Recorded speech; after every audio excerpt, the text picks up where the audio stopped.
justified for promotion.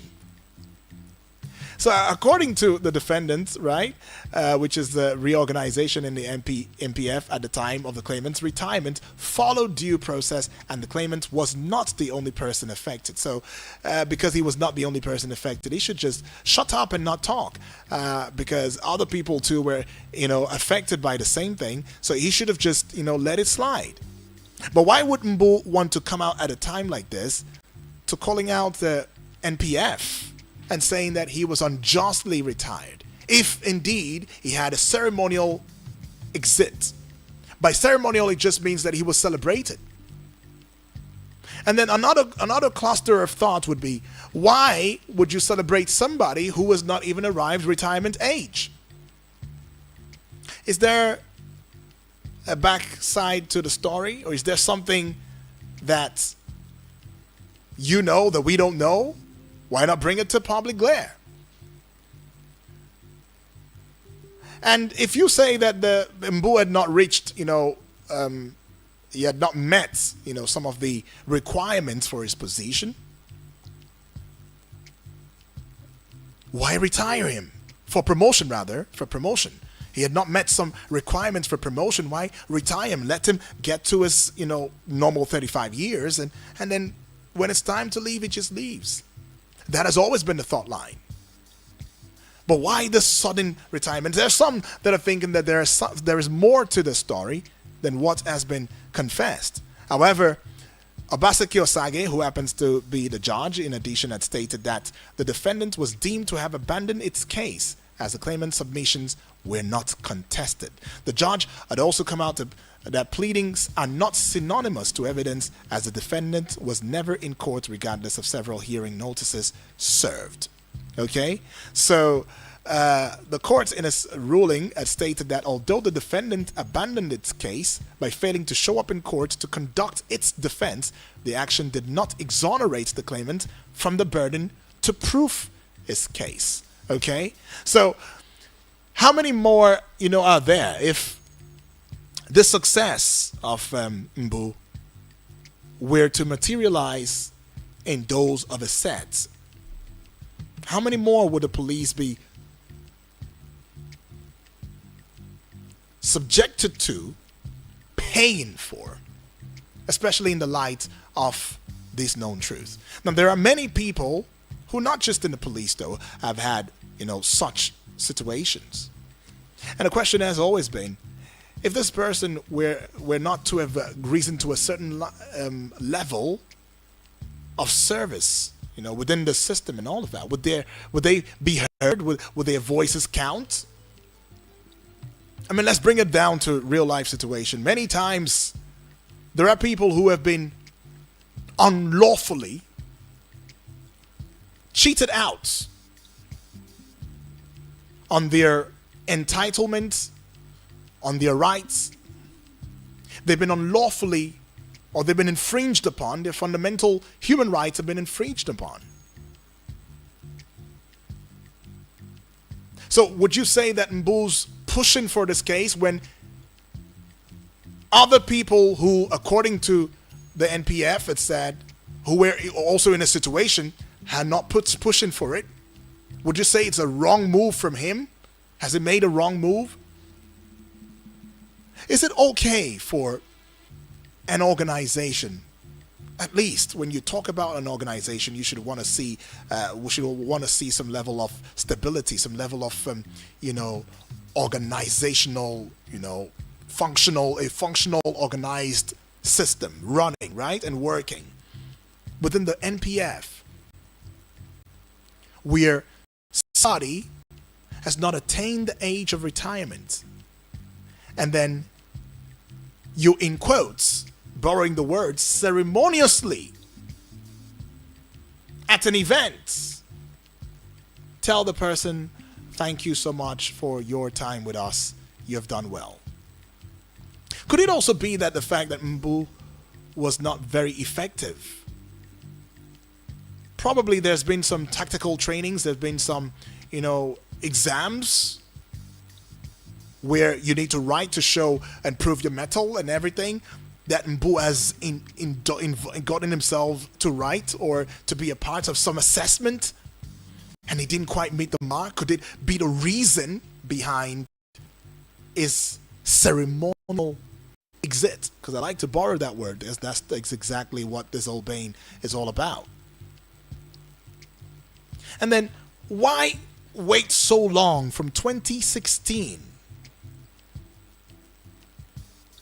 From 2016, this wait happened.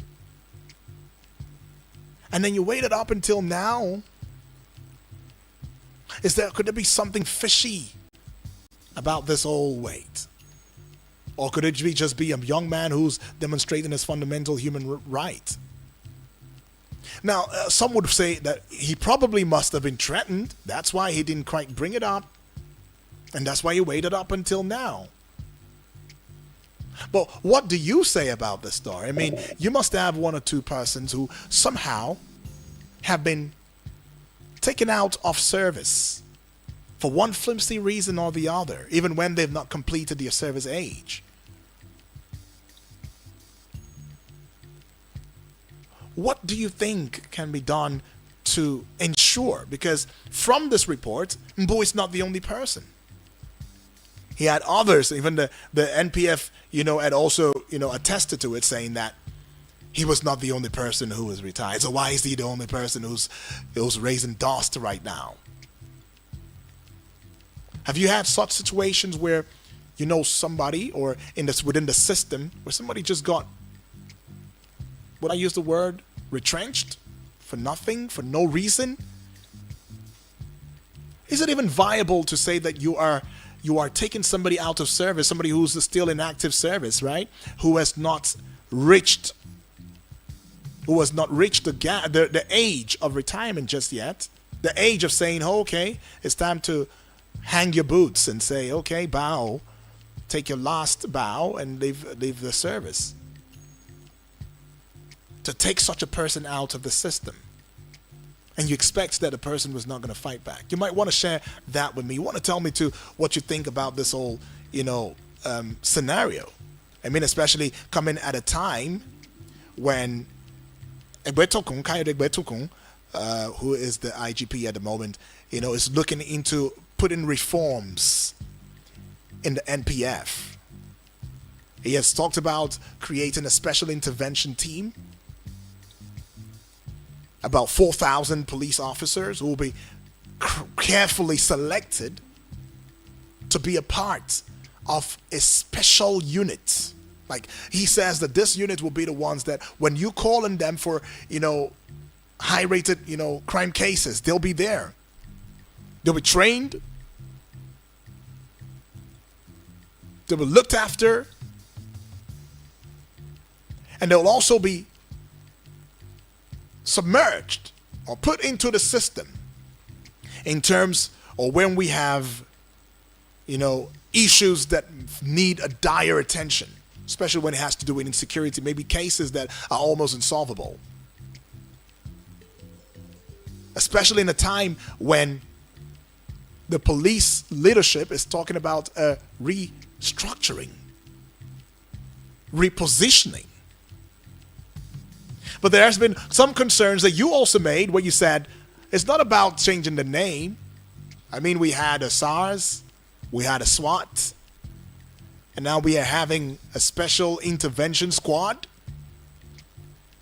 Is it about changing the name, or is it about looking at the structure that runs the system? Is it about looking at the system, opening it up like a map and beginning to pinpoint some gray areas that you want to look into, to consolidate upon, and where you need to change, you change, in order to create a police system that would earn the trust of the people?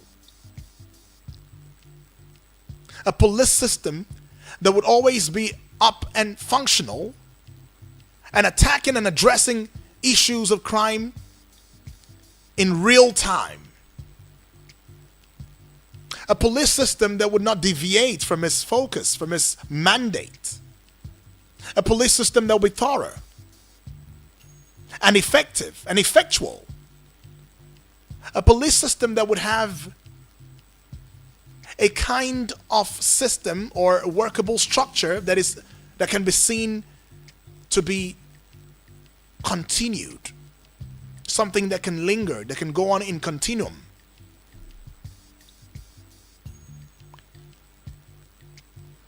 Because when we see one too many of these coming up, especially from the police, whose sole responsibility is to maintain peace and order, law and order in the society, it makes you wonder.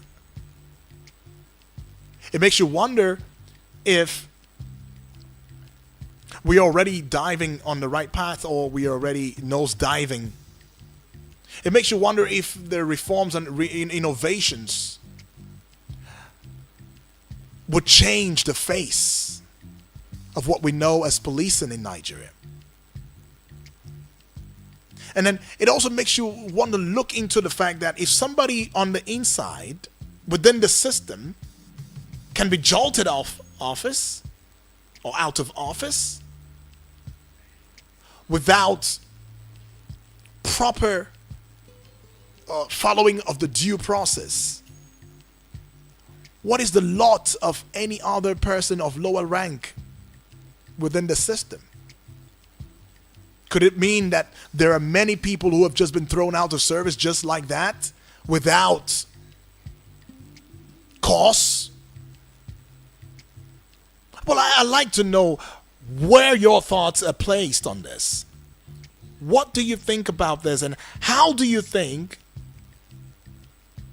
this is going to, or what effect is going to have on the Nigerian police force, especially at the base of the renovations that the current IGP has for the Nigeria police?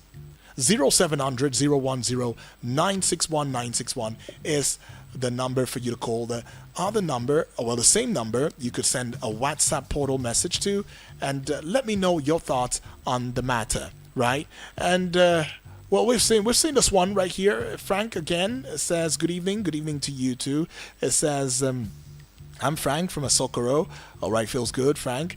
It says, for me, the police system, the police have to be intentional about what they do.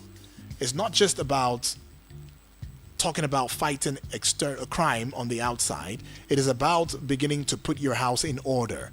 A house that is divided cannot stand. And what I see with the police is that there are some bad eggs who are still within the system, and it behoves on the IGP to begin to fish these people out. I mean, owing somebody or taking somebody out of service, active service, between 2016 and 2018 is really a sad one.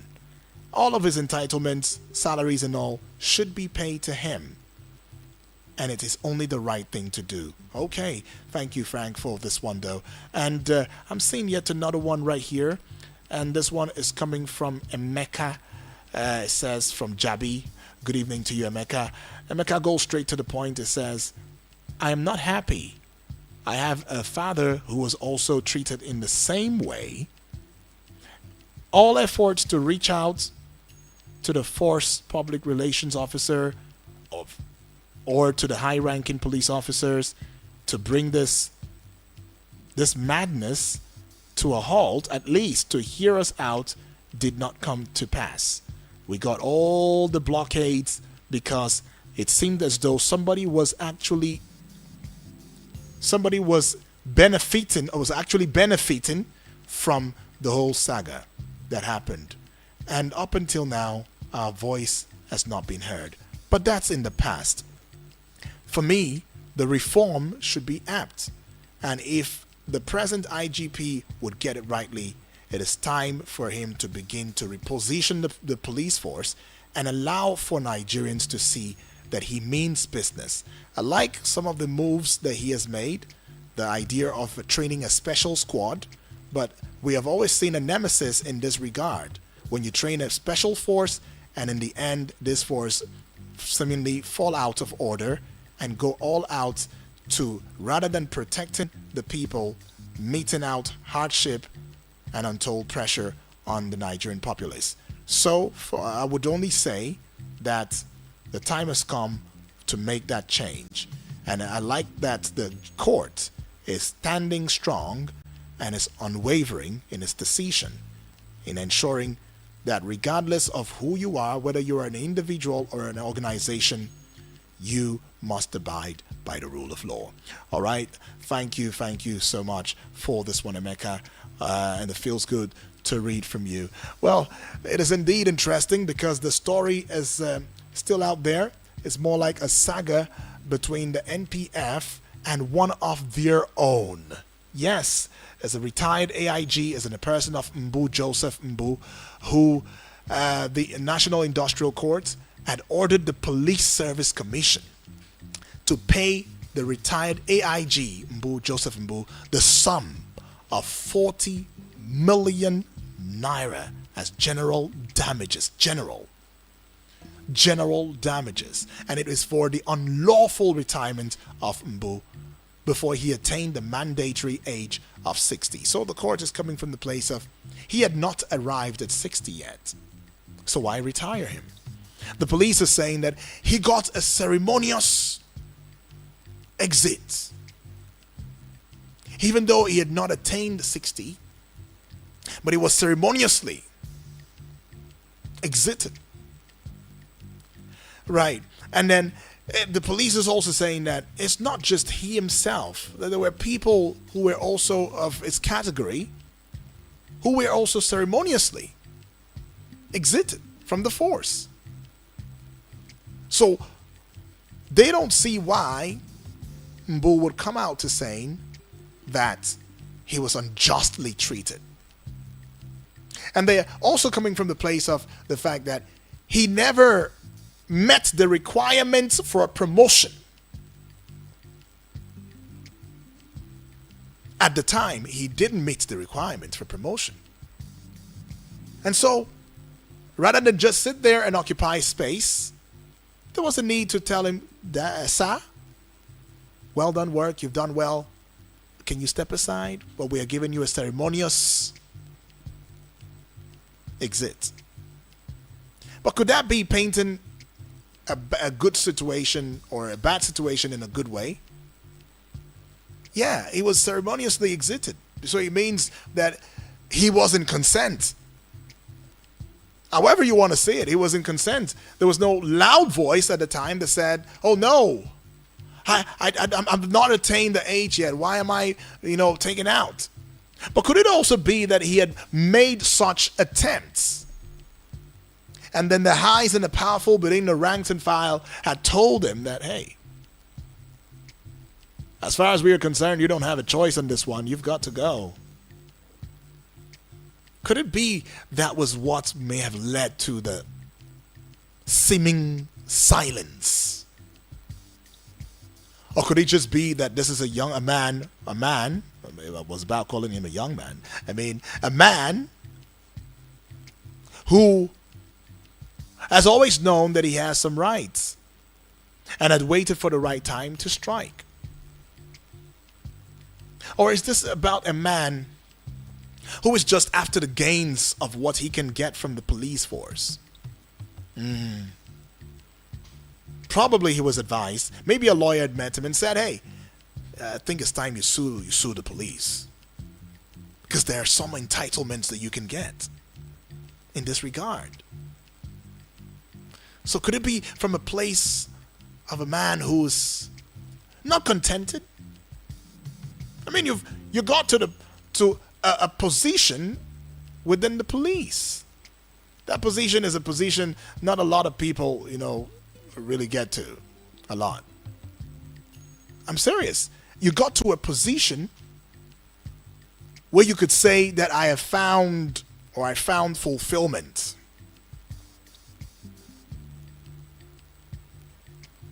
So what are you looking for again? The argument goes on and on and on. What are you fighting for?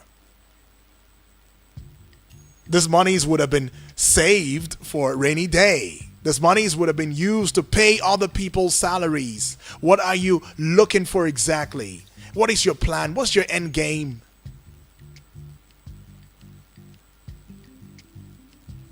Or is it just that the man is saying, I want to be that one that speaks out so that this is brought into limelight so that you and I can have an understanding of it so that others who may be in his position would not be treated in that manner. But let me understand it. You can help me now. If you were in his shoes, wouldn't you prefer that ceremonial exit, especially knowing that you don't have the requirements to meet a promotion? You know, there is this saying that says, leave the stage when the ovation is highest. Right? Bow, take a bow when the ovation is highest. Could it have been his highest ovation if you were in his shoes?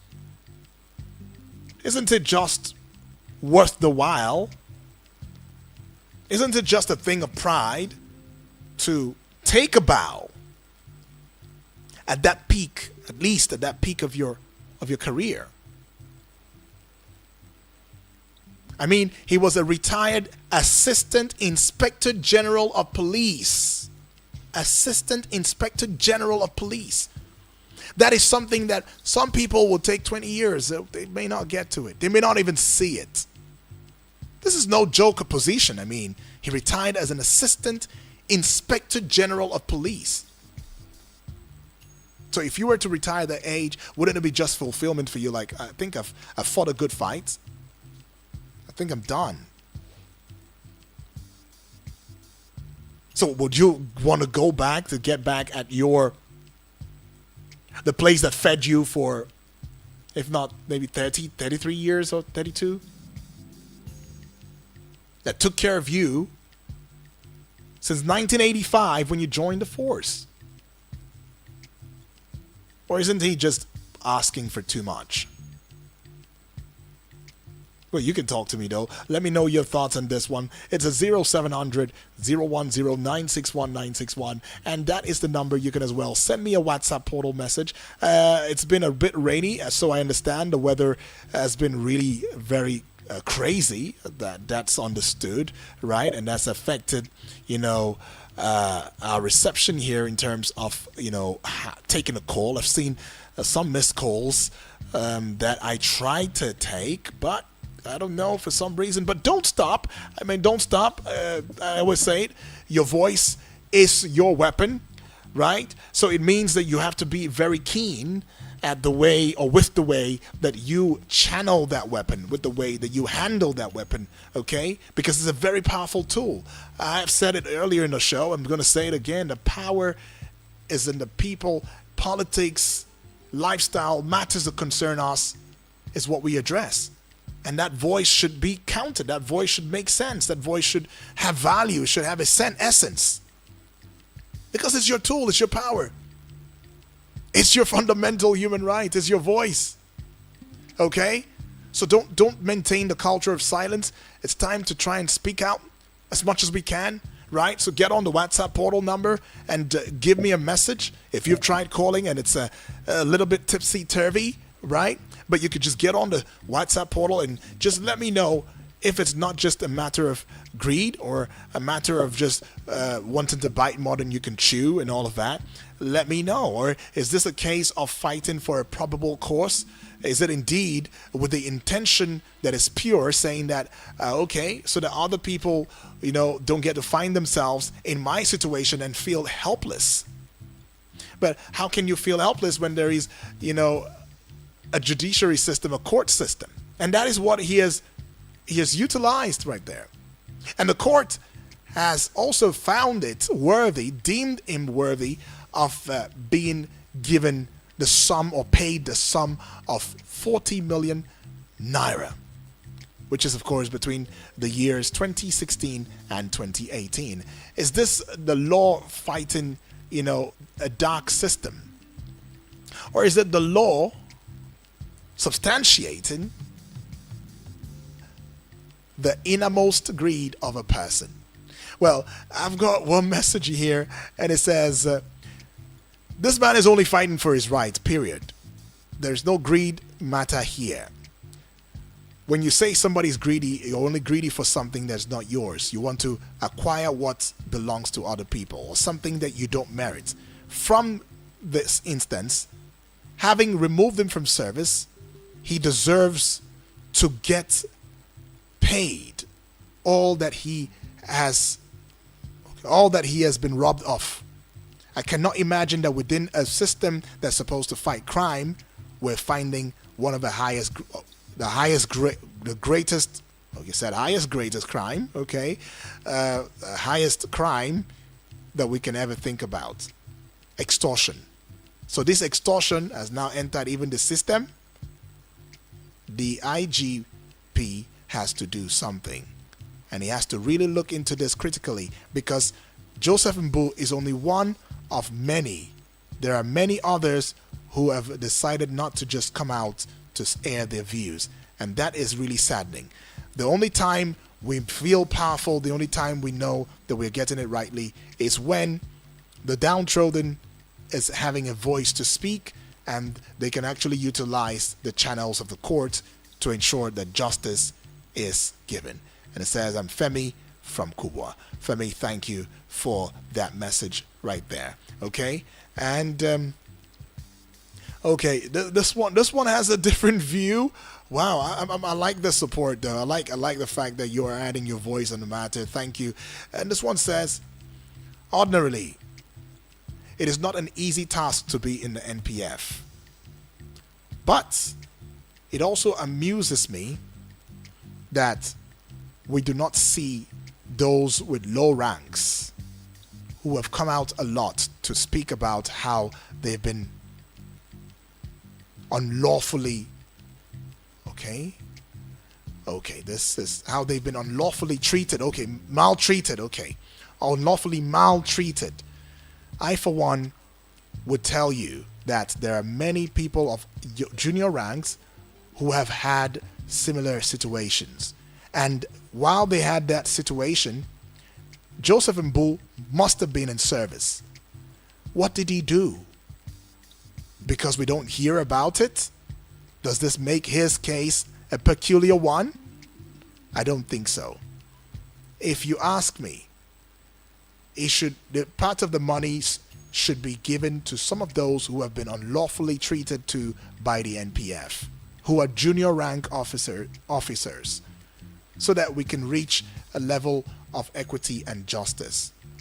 Or can we have all of these guys also come out and make their appeal? So imagine a situation where everybody comes out and they say, this is what the police has done, this is what the police has not done, and the court is meant to order a pay.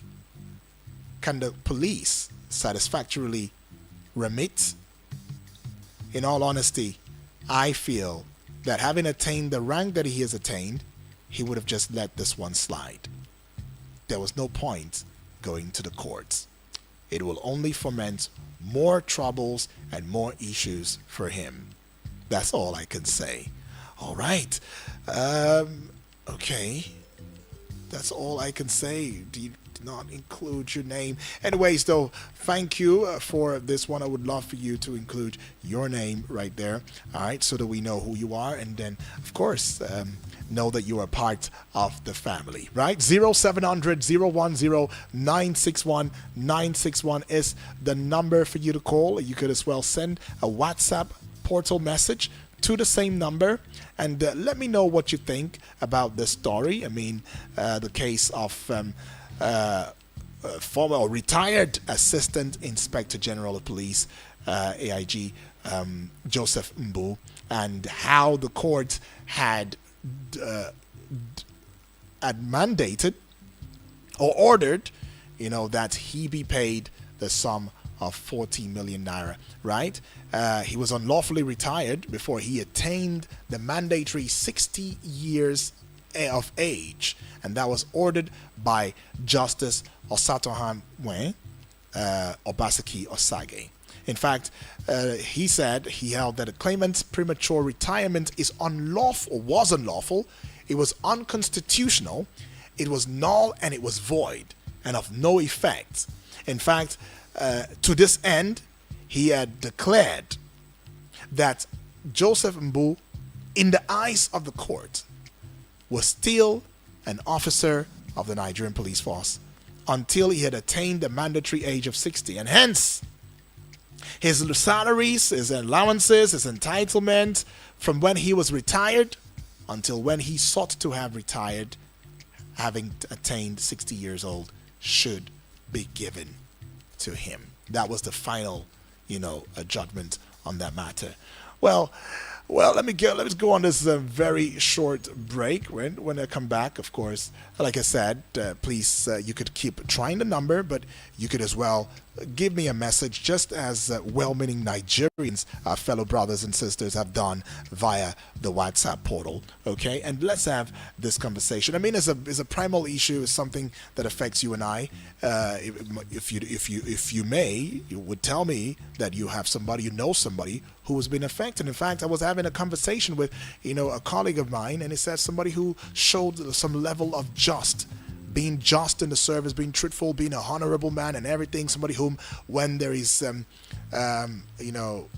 monies that were ill-gotten monies, right, and they're sharing it within the force, the same force, right, they don't call him into it. They say, no, we know him, he doesn't partake in this kind of, stuff like that. It shows integrity. But in the end, after giving 35 years of his life, it's very poor.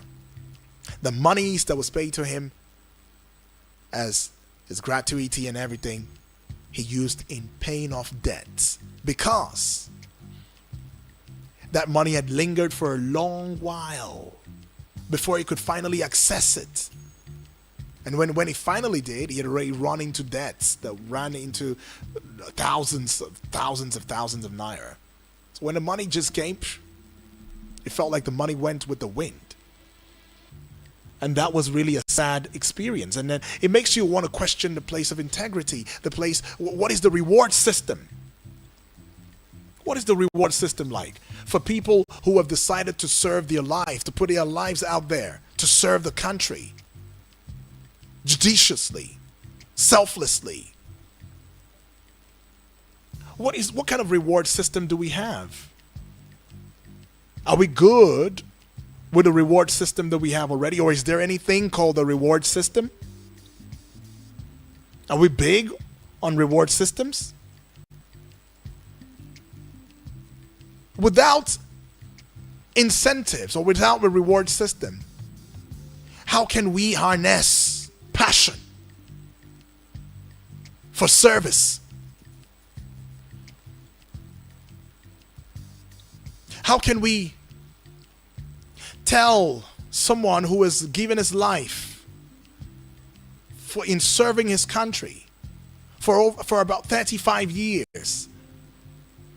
How can you explain to such a person that after 35 years you will come out and you will not have anything to show for it? It makes no meaning, it makes no sense, and that's what makes other people to want to think about indulging. This is not giving an excuse for corruption or crime. This is only saying that do not set a platform where you allow people to doubt the process. Because what has been happening a lot is that a lot of people are doubting the process in itself, because the system that runs the process, or the process that runs the system, cannot be trusted. It's faulty. It has loopholes. And that's really sad. Okay, so we'll go on the short break. We would be back in a short bit. Ladies and gentlemen, welcome aboard in the street, flight VOP 96.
for being a part of the conversation, joining in via the WhatsApp portal, seeing the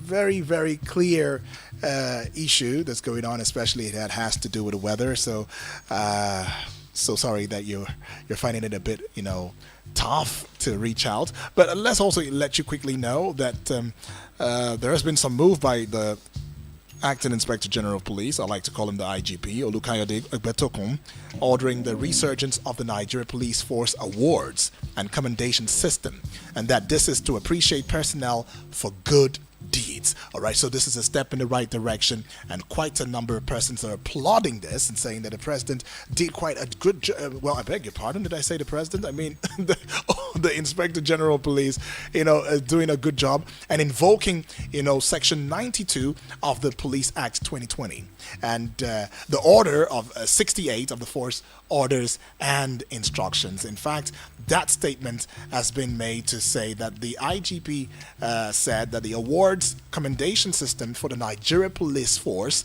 right, was being implemented under its administration. And this has one sole reason, and that is to enhance motivation as well as encourage police officers. And this, of course, on this note, I would like to let it go already. Just let you know that the Night Cafe is coming up in a short bit, right? And that will be taken, of course, handled by the goddess herself, Trish, the goddess, right? So you best want to listen, keep your ears glued, because this is 96.1 FM. All right, okay, so she's right here in the studio, though. Hey, okay. Judy, happy new month. Oh, happy new month to you. Look at you right there. She wouldn't even let me leave the studio. It's been a minute. I know, right? It's been a minute, right? Yeah, it feels good, trust me. How have you been? Been good, though. Look, you look July. Okay. you look July. You look June. No, I'm you not. look June. Backward never, man. Forward ever, man. Okay, so That's quick right. one before Yeah. I let you go, because I know Right. it's your show. You're Of course, supposed most to have a question def. to me, right? All right. When you hear environmental hygiene, what comes to your mind first? Because I know Abuja is dirty. Environmental hygiene. Yeah. Like environmental, of course. Somebody once said, when you hear a big, concept like that, break it down into syllabic form. Environmental hygiene. So environmental has to do with the surrounding. I mean, it's your environment, man. Keep it clean. How- All right? And maintain personal hygiene. I actually want to ask you Yes, a very please. simple question. I'm I making it just asked complicated. Abuja Right. environmental hygiene. How is it so far?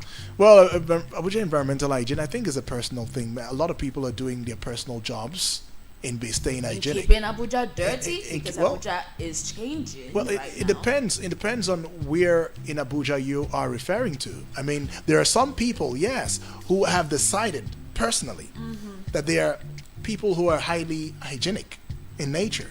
Yeah. So people like that, you don't dare throw stuff. Even if you do that, right? They make sure that they keep their environment theirs. They may not keep Abuja clean, but they will keep their environment clean. Okay. know this stuff. Well, anyways, though, right. it's gonna be you taking over. Come Yeah, on. All right. thank So you. have a lovely one. And of course, to you listening too. Yes, it's just what it is. I said it already. Don't touch the dial. All right. I'll leave you in the hands of this very beautiful song. They call it Egerege.